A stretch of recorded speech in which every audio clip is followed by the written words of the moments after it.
Hi, I'm Shella Immel with the Big Life Project. I started the project to help people lead more joyful, more meaningful lives. And as part of that, I'm asking people in interviews to share how they've done it. My guest today is Shannon Hart. She is a mother of twins, a corporate trainer, and an energy medicine practitioner.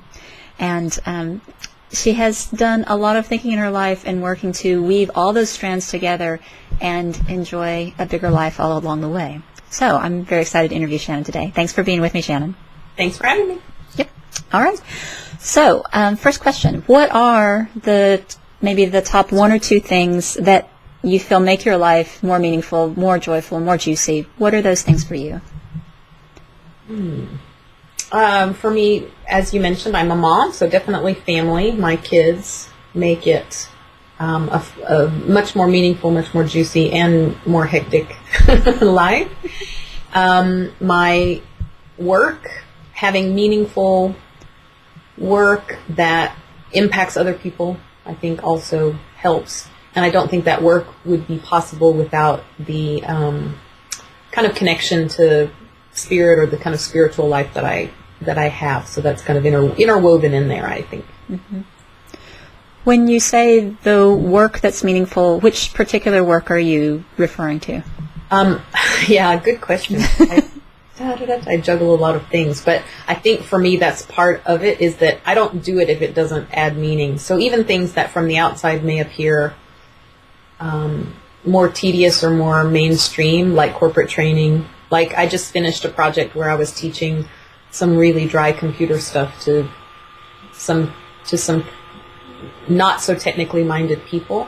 But for me, I don't do it if I can't find meaning in it. And I find a lot of meaning in making people's jobs easier, making their lives more satisfying, getting better return for them, even in more practical, kind of outwardly dry ways. So we're trying to take something that would be dry and making it more fun and more juicy for them, you know. Mm-hmm. So all of the work I do is meaningful. I think that's part of the secret. So how did you come to the realization that those were the things that you needed to do? I mean, is that something you sort of always knew from when you were a kid, or is that something you had to work for that knowledge over time?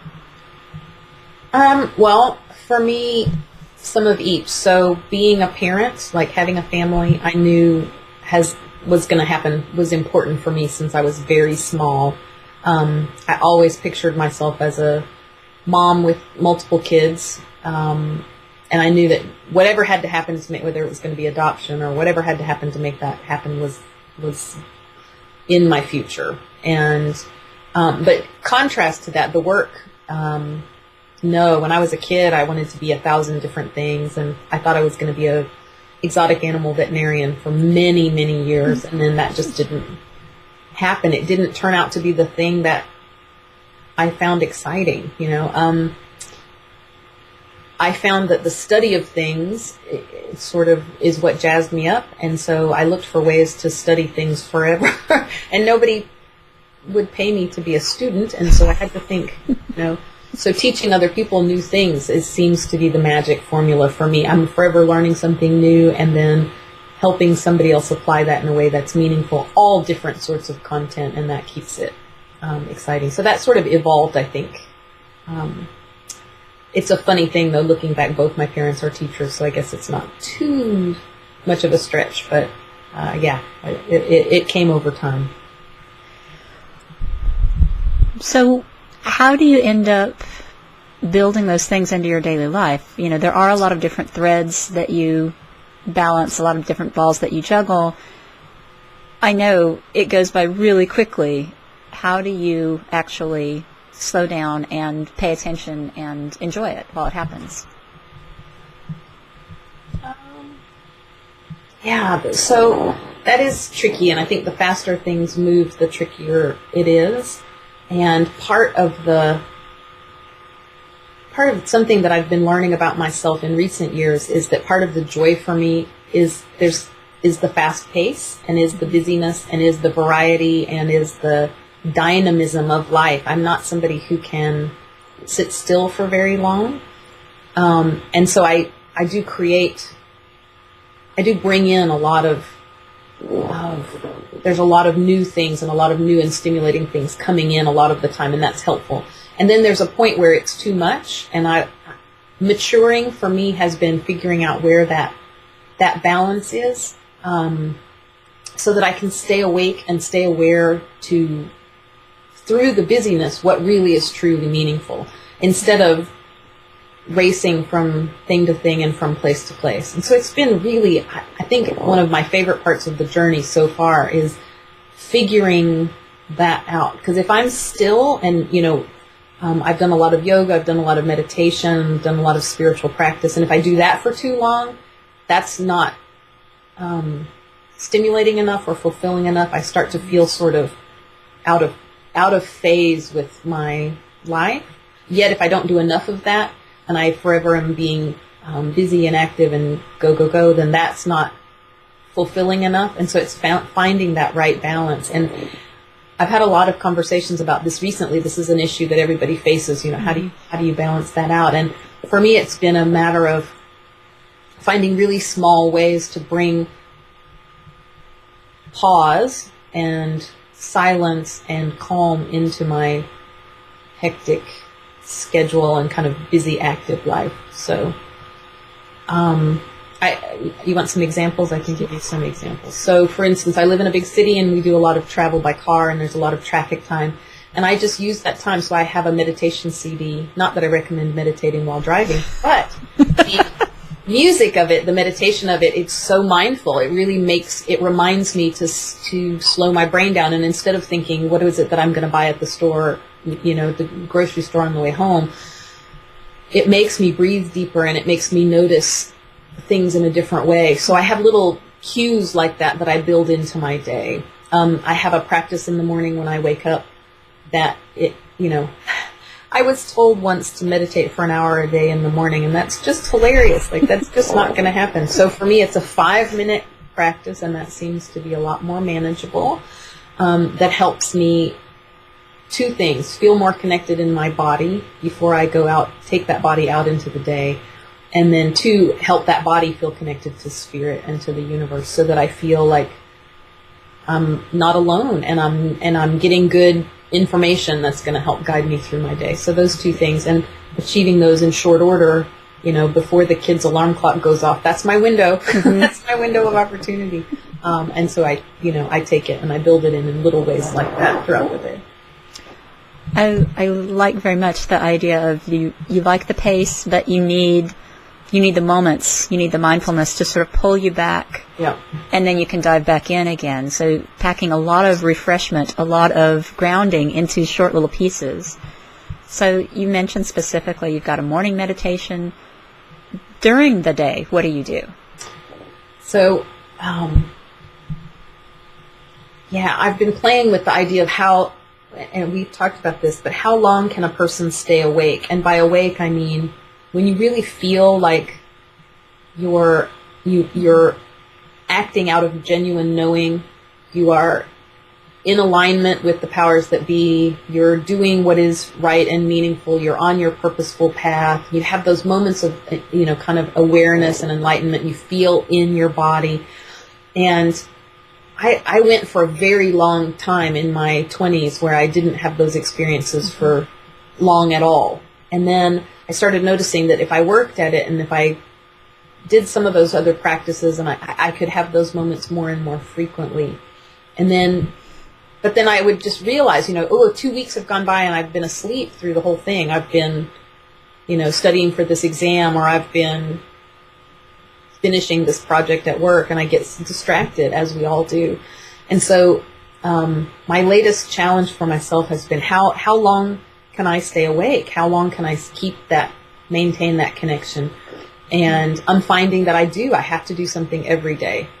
If I don't do something in the middle of the day, I will be asleep by the time I think of it again, if that makes sense. So, I've got little strategies and I have to change those strategies on a regular basis. So for a while, I was doing a spiritual practice where, like, my chores were my spiritual practice. So while I made my bed in the morning, I would be thinking in a mindful way, noticing the way the covers felt, noticing the way it looked, and how I felt about it as I was doing it. So real simple things that I try to build in mindfulness to.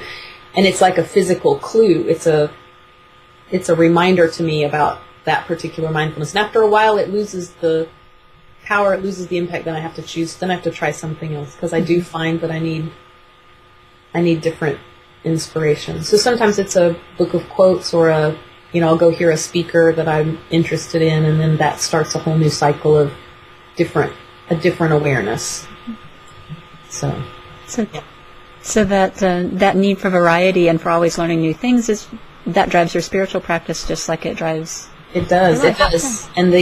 And I really admire people whose spiritual practice can be the same. I've done the same meditation every morning for 3 years or what. I just am not that person. And and rather than beating myself up about it or wishing I were, or trying to make my practice that, my practice is not that. And so I find what really, really works for me. And it often involves, I find music is helpful, and some outward inspiration, whether it's a little meaningful story or a quote or something from the outside of my life. It helps. How does it feel when you've been 2 weeks not doing it versus now that you've been cultivating it on a generally more regular basis? How does it feel to you? It's interesting, because my cue, when you're asleep, you can't know. That's part of being asleep, is you don't know. And so the trick is, how do you wake yourself up, or how do you realize what's happening? And for me, it's often there are different things in my body that help me realize, or I'll notice I'm not taking care of myself in a particular way or something. So when I am doing it, then it's exciting. I just feel more centered. I feel more engaged and more present, and it's just easier. Like, you'd think being asleep would be easier, but it's hard. It's hard to make good decisions. It's hard to deal with life's challenges. It's hard to be forward thinking. It's really hard to be purposeful.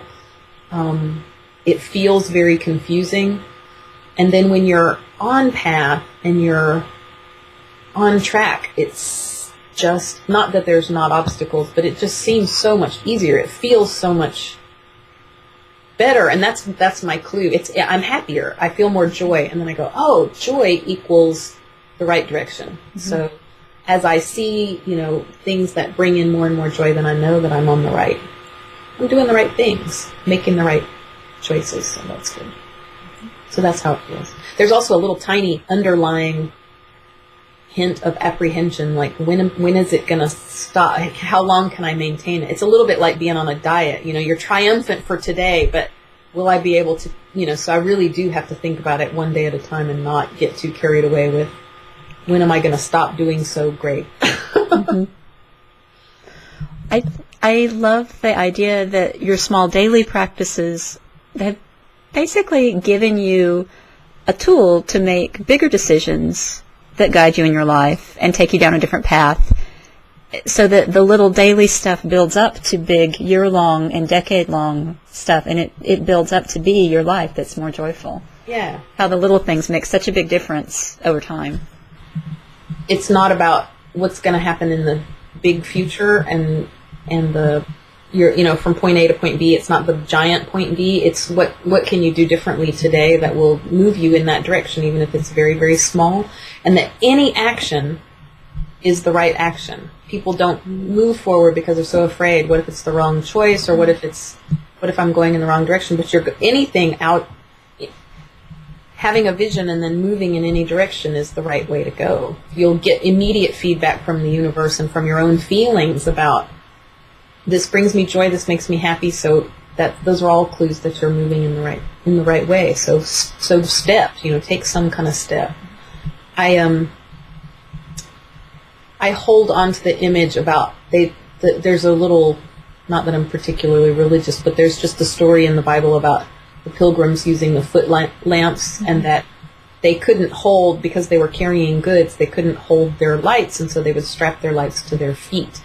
And when you have light strapped to your feet, you can literally only see the next step and the next step and the next step. So you don't get to see the end destination, but you can see each little step along the way. And that's how I think about it. I don't know how this is going to end up, and I don't know, like energy medicine, I don't know why I was called in that direction and exactly what kind of form it's going to take. But I know that today, that's what I'm supposed to do. And so for today, that's the step I'm going to take. And as soon as I take it, the next step becomes lit up. And then I take, so one step at a time in that way. So. That sounds like excellent advice. And I love that there's an image to remember that always helps me remember something a little bit more easily. So, Shannon, thank you for sharing your thoughts and your experiences with us. And I appreciate it. Thanks for being part of the project. Oh, you're welcome. Thanks for having me.